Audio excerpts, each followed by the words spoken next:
So, here we are. The first sort of Riders of the Dawn podcast. That's right. I'm Jay. This is Steve. So, we're going to talk about the writing process. Actually, before we do that, let me tell you about this nightmare I had last night. This is the best nightmare I've ever had. This nightmare was awesome. And I know that sounds like it doesn't make sense. So here's the nightmare. We were in, or I was in like Jurassic World, some sequel of Jurassic Park, right? But I knew I was in it, and I knew what was going to happen because you and me wrote the screenplay for this Jurassic World. However, nobody else was in it, and I couldn't control what was happening, and I couldn't convince people what was about to happen. So, like, there was even this part where, like, I knew that this baby T-Rex was animatronic, but everyone's treating it like it's not. But then it's actually killing people. Like, it's actually pulling their intestines out. And I'm like, guys, we need to go. The baby T-Rex is going to jump over this little wall and eat that guy. Right? And it's like, no, you're so silly. You know? And then it happens. And then I'm like, no, let's get in the car and escape. And then, you know, like, dinosaurs are attacking. So it was incredibly frightening to experience, obviously, because people were dying, including, like, my father, who's already dead. He died. So it was like a pretty bad dream, but I woke up and I'm like, that nightmare was awesome. What a cool nightmare. Because you wrote it. Because I wrote it. Well, I think that's a pretty good way to segue into what's fun about writing. What's fun about writing is you are writing the story, so it's whatever you want. It's whatever you want it to be. It's like reading your favorite book, except you get to make all the decisions about what happens. Yeah. There's also, you know, I mean, just on that line, there's a lot of pitfall that writers, especially as they start to become more experienced, pitfall they fall into, which is they start thinking too strongly about what the market wants and rather than what story they want to actually write. Because if you try to write a story you don't like, you're not going to finish it. And if you try to write a story that you think other people will like, you're going to end up not being that concerned with finishing it. You're just going to, well, and you'll probably just alienate that audience. Yeah, you want to write the story that you want to write, and the audience will be the audience. But, anyway, I think that's good. Let's talk about the process, because the process is more important than those concerns. We'll talk about those concerns in the future. Yeah. The process, especially if somebody's beginning as a writer, the process is by far the most important thing that you need to establish, you need to think about, you need to understand. And it's also the hardest thing to quantify and to, like, really give people advice on, like, what's a good writing process? What's your writing process? I'm like, sit down and I write words. Right, that's the simplest and most direct answer is to have a writing process, you must write. And one of the big pitfalls that beginning writers fall into is like, oh, well, I don't feel inspired. And Stephen King is famous for saying, you know, amateurs need inspiration, the rest of us just get to work. So, you know, you're not, and this is coming from a place of having lots of creative projects throughout the course of my life. Is you don't always feel like doing the work that needs to be done, but you still have to get it done. Yeah. The hardest part is that you are your boss and your employee, so you have to be your own taskmaster, and that can be hard. I know it's been hard for me, especially in the past, but there's things that you can do about it. So the first thing that you can do is establish a routine. That's the most effective way to begin your process, to have some time put away to begin writing, to do it whether you feel inspired to do it or not. And establishing a routine, you know, not only will affect your writing positively, but it will also affect other areas of your life positively. You know, they say if you won't have time unless you make time. Yeah. Same thing for writing. Yeah, what I tell people is like the way that you achieve success is by doing things whether you feel like doing them or you don't feel like doing them. So Just as an example, like writing is going to be the same thing as going to the gym. It's like being a bodybuilder or something like that. Is that if you want to be a bodybuilder, you need to go to the gym every day. You know, if you want to be a runner, you need to run, right? Like it's pretty simple when you think about it from those terms. But if you wait for yourself to feel like pumped up to go to the gym, you will never get there. You're gonna be a fat load. Yeah. So you've got to do it as a routine. You got to make it as just something you do. Same thing with writing. And the other thing I guess I'll add to that. So you need to be able to do the process whether you're really feel inspired or not. And there's a couple ways that you can help yourself with that. You know, we've talked about, or we haven't talked about, you and I have talked about separately, that goals don't really accomplish goals. Like having goals doesn't really do that much. It's having a process to reach those goals that really is going to net you the game. For a lot of people, it's better, another way to look at it is if you have small goals, it's much easier to accomplish a bunch of small goals than it is to try to accomplish one large goal from the get-go. Right, like I'm going to write 1,000 words a day instead of I'm going to finish this book. Yeah, I'm going to write a book. So if you have a big goal, you're like, I'm going to write a book.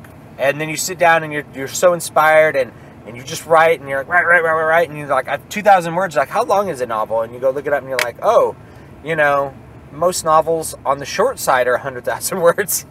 Oh, man, I'm nowhere near my goal. And then you get discouraged. If you miss a day, you come back, you're like, I haven't made any progress. And then you're just not going to feel like continuing on with trying to, quote, reach that goal. But if you have a small goal that's like, I'm going to write for 30 minutes. I'm going to see if I can write for a consistent 30 minutes right now, or I'm going to write 1,000 words, and you have a little goal. If you just keep accomplishing that little goal over and over again, which if you miss a day, you come back the next day, you can still accomplish your goal. You can still go, oh, I'm going to see if I can get another 1,000 words out.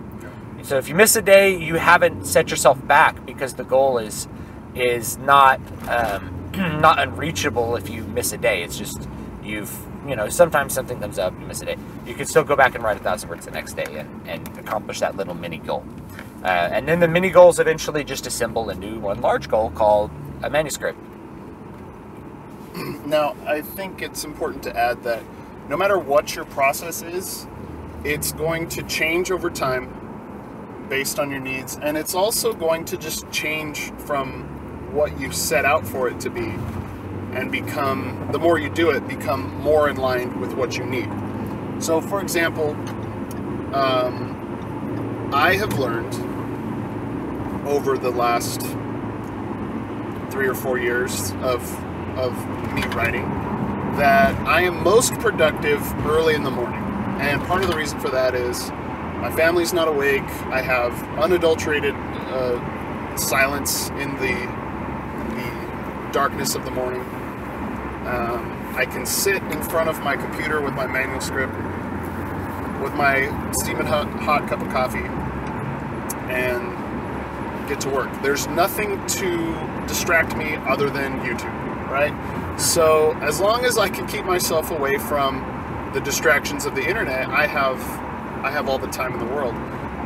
Whereas before, I have tried really hard to write when I get home from work, and that just doesn't work for me because after about 7 o'clock at night, I'm just worthless, frankly. And now this isn't everyone, but this is me, and this is how my process has changed over the years, just based on my observable response to my process.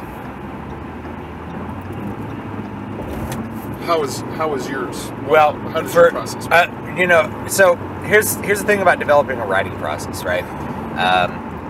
Your process doesn't need to be somebody else's process. Everybody has things that are going to work for them. Everyone has approaches that are going to work for them or not work for them. People talk about like gardener writers, or you said this, George R.R. Martin. It's like, I'm a gardener, other people are architects. Like, are you designing everything from the get-go, or are you just writing and seeing what happens and where you want to take a story? It kind of depends on what is going to please you and just kind of who you are. Same thing with when you're going to write. The only way you're going to know any of that is if you try it. It's kind of like, go back to the gym analogy, because a lot of people have experienced that. A lot of people can relate to that. That if you just get to the gym and you don't know what you're doing, you're still a mile ahead of everybody else. Because if people are sitting around reading a book on how to work out and wondering like what they should eat, exactly what little piece of nutrition they have when they're starting from ground zero, they're just not going to end up getting to the gym. If you go to the gym and just try to lift weights and you don't even really know what you're doing as a newbie, you're gonna figure out very quickly what works and doesn't work. This is the problem with perfection. Yeah. So it's just like you go there and you're like, oh, I'm gonna do some bench press, I'm gonna do curls, and then you're like, man, I'm sore and then I can't lift again. It's like, okay, well, why don't you try something different?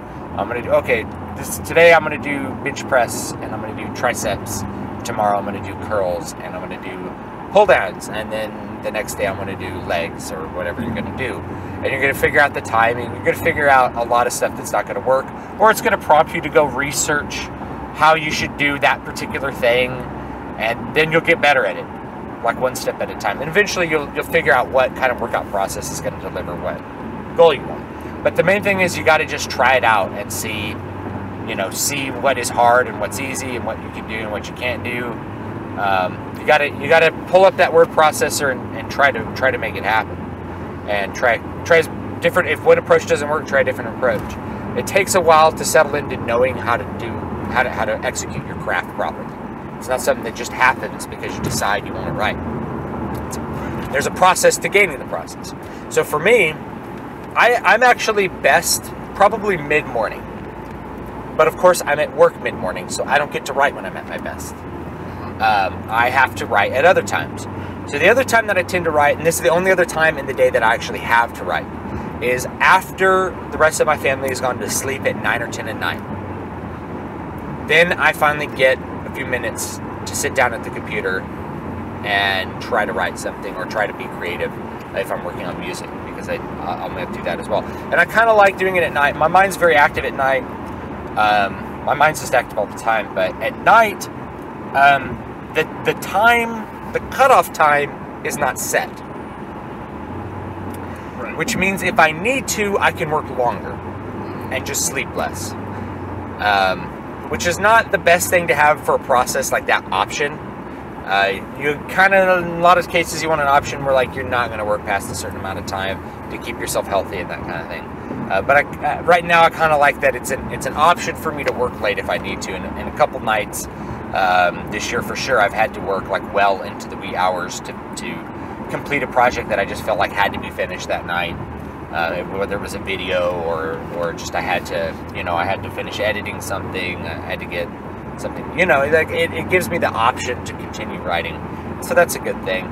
The downside to that is that it's then hard to go to sleep.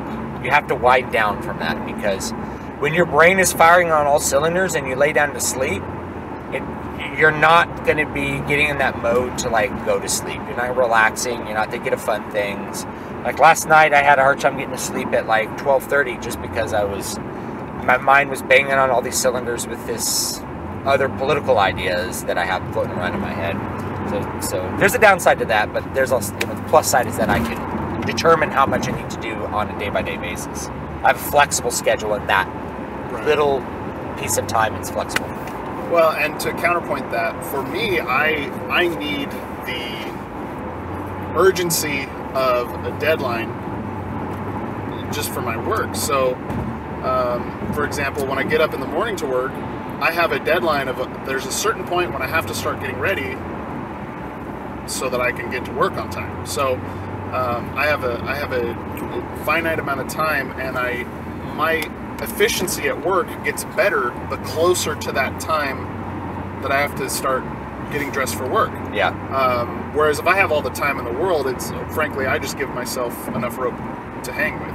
Yeah. So it works. These are just, I think it's a great example of two completely different processes that just work for different people. One thing I think is really important to mention is when I sit down to write, it takes me 10 to 15 minutes of reading what I have been working on to really get back into what you're doing. Yeah, to get back into that place. And I know that there's a lot of writers out there who get frustrated because they feel like they sit down to write and they don't, maybe they forgot what they were doing, or they feel like they can't get started, they have writer's block, they don't know what comes next. And the best way, I think, to overcome that is really to read what you've done, because this goes back to what I was saying in the beginning, is it's whatever you're writing, it needs to be your favorite book, and you get to make all the decisions. So what does happen? And if you don't know what happens precisely next, what do you know that happens next? And go from there. Because maybe what you perceive as happening next, that you don't precisely know what it is, maybe you don't know it because it's just not that important. Yeah, that's an interesting and critical piece. There is a thing called superfluous detail, where you're like, well, how does the character get from here to there? And it's actually, and I really figured this out with Muramasa, and that's where I kind of settled into my style, my real style, is that often getting from point A to point B is not as important as what happens at point A and what happens at point B. Right. So if I'd write a scene, maybe I write a scene, and Yoshio and Amaya, they're in this town outside of Osaka Bay, and it's not important like that they what road they traveled to get there, or like that they saw a rabbit on the road. Like, that's not important. Because nothing that they did on the road is that important. They're just two people traveling, and it's only the event when they get to that town that matters to the story. So the reader they're not really going to go like, wait a minute, you didn't describe to me how they walked along the road to this particular town. Right. It's like, well, no, they don't really care. They're just like, oh, I guess Yoshio and Amaya are in this town now. Right. And then, now they're in Osaka Bay, they're in wherever, so you just, you can just skip stuff that doesn't matter. And if you think about a movie does the same thing. A movie's just got like, next scene is in a different place and time, and you just understand that. Yeah. And a drama, a Shakespeare drama, next scene is 2 years later. It doesn't matter. Yeah. Right? And I think traveling in books is comparable to a diner setting in movies. Most of the time, in script writing, you're encouraged not to write people sitting down to eat, because what is that?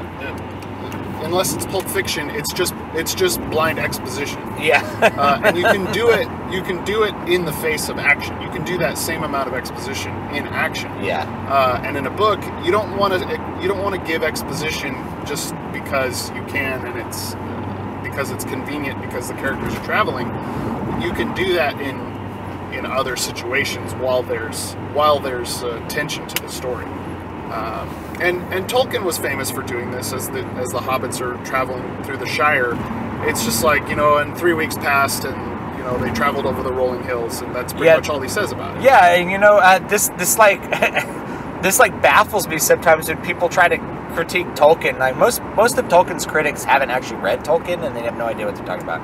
But it's like, Tolkien writes all this superfluous detail. It's like they think that because they see a long book, and I'm like, actually, he's like really sparse on details unless they very, very much matter.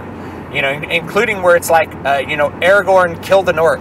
You might have a sentence that just says that. It's like, it doesn't matter what technique you use. What matters is that he killed the orc. Yeah. So you just kind of skip that. Now, I am going to temper what basically we just said.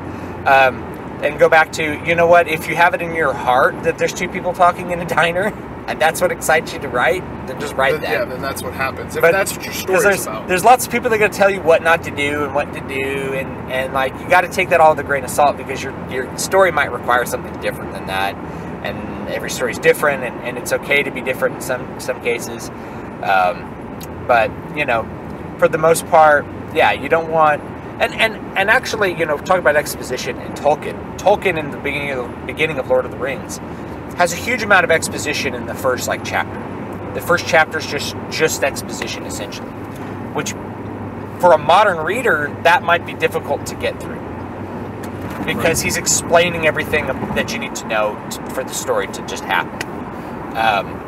And in a modern sense, what you tend to have is that exposition is mixed in with the action. It's mixed in with this. So you sort of start and things are happening, and you kind of figure out what's up with the world, as things go on. And Tolkien didn't do that. And that's mostly because He was an anti-modern writer. You know, he wrote in a romantic style. And in that style, exposition at the beginning was expected. You know, the first part of the book is the exposition. You know, if you remember the little charts on like story structure from school that always annoyed you because you could never understand how that fit into the book that you're reading, because it probably didn't. But, you know, the first part's like, oh, exposition. It's like, well, not every book has just exposition at the beginning. And that exposition can also be longer in other books. It just depends on the book. You know, I think a really good modern writer, since we're talking about fantasy, to look at that mixes the exposition in with the action really well is Brandon Sanderson. Because he'll just start with a story and he will have things happening in the story and he'll have tension right at the beginning that will keep you interested in reading. And through that, he'll drop in all the hints you need to know to assemble the exposition. And it's really like you're using the exposition as a form of suspense in a lot of ways. And you see this in a lot of kind of flashback writing.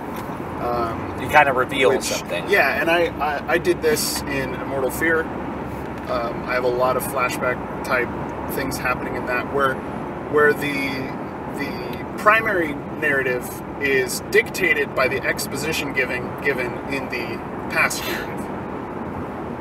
Where the actions of the characters are explained more specifically in the past, and it's not just given. Well, I guess this is how this character acts. Excuse me, and you don't need. I don't need 20 pages of just me describing what the character is like before I actually get to tell you the story. Yeah, and I did the same thing. The Prophet of the God Seed. I wanted the scenes that create the character's attitude to be scenes and not just like a paragraph telling you what happened. You know, I didn't want like a paragraph of like Moses was a Borg-like Earth being right. that was rescued from a derelict spacecraft. Now begins the dialogue. Yeah. It's like trying to drop that in's dumb. I'm like, nah, let's have a scene where like Anders saves him and then like suffers bad consequences. Or better yet, I show the consequences first and then we see what he did to earn those consequences later on. So that we're wondering like, what did he do to get in trouble with his dad? And it's like, oh, he totally disobeyed orders to save this person. And so it was like really like let you see that it was like a moral question with no real correct answer. And you know, this is a segue into something we could do for an entire podcast, which is the promises that you make to your reader. When you write in this way, you make certain promises to your reader about what you're going to tell them. And especially when you're reading through your manuscript, you need to make sure that you are aware of those answers that you're promising to your reader, because that's how you're going to tie up your plot in the end in a satisfying way to make your readers want to come back and read again. If we talked about the gardener versus the architect, and if George Martin is a gardener, to kind of flatten the analogy, he spontaneously writes and the characters kind of do what they will. He hasn't really planned anything out. Whereas Brandon Sanderson is a architect. He meticulously plans every point of his plot, and I think part of that helps him tie everything up neatly at the end. Yeah. Now, I think I am a big Sanderson fan. I like his books, but I think one of the things that style of writing can lead to is very predictable plots. Because one of the things about, for example, Stormlight Archive is, even though it's extremely well done, and I love the story, it's very predictable in what's going to happen, because you can really see all these questions that he's setting up to answer and understand where he's going to go. Whereas with something like a more stream of thought writer, for example, like Stephen King, you may not know where he's going exactly, because in a lot of cases he might not even know where he's going until the second or third revision. Yeah. Yeah, I could totally see that, and I think a lot of people will find, you don't have to do one or the other completely. Mm-hmm. You can do a little bit, you can do B a little bit, and certainly when I begin a book, to talk about my my process, I start kind of as a gardener. I have a vision in my head for a story, and it's usually a scene. Like I have images in my head, I have characters in mind, I have a universe in mind for what I'm going to write, and then I just start writing that. And once I've spent a while writing whatever that is, then I have a better idea of what it is and how I should perhaps structure a narrative to deliver the conclusions that I want to deliver. Some plots are incredibly meticulously worked out. Others have a more like loosey-goosey feel to them. It really depends. And if I go back to Muramasa has a combination of those elements. So it's got some Gardner elements where I just wrote and I wanted to see where it went, and I kept some things. But I also knew exactly what the conclusion of the story was going to be. I knew, and I actually set it up, if anyone wants to read that book, I actually set it up on like the 3rd or 4th page of the book, what the conclusion would actually be, but most people miss it because they're not trying to figure out like what the solution to the problem is that I just introduced. I introduced the problem on page 1, and then I introduced the solution on like page 2 or 3, but the solution's just part of like bantering dialogue, and you don't really think about it until the ending happens, and then you're like, oh, maybe did he allude to this? I think he did, Yeah. Well, and I think for me, when you're writing more stream of thought, what I tend to do is the setting is usually well in my brain. I understand the setting in my brain, but then I have to write in that setting to really get a grasp of what that setting is. Yeah, what it's and like. So that's kind of the beginning of my process. So for example, in Cloaked in Darkness,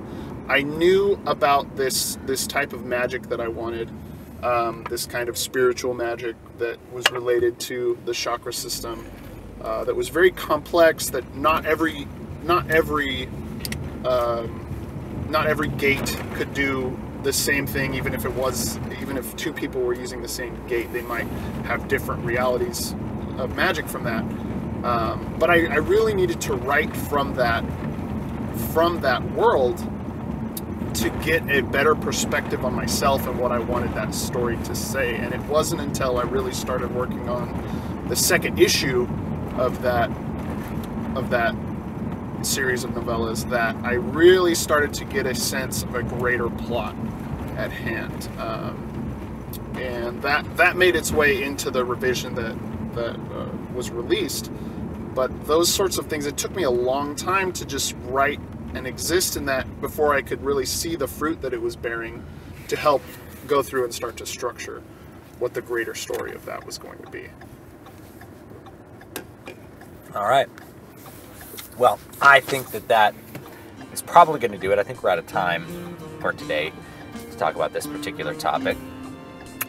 This has been El Stu, otherwise known as David Stewart. You can find me at daviddstewart.com. And this is Jay, otherwise known as Matthew J. Wellman. You can find me at matthewjwellman.com. And this has been Writers at the Dawn, episode 1. I'll see you next time.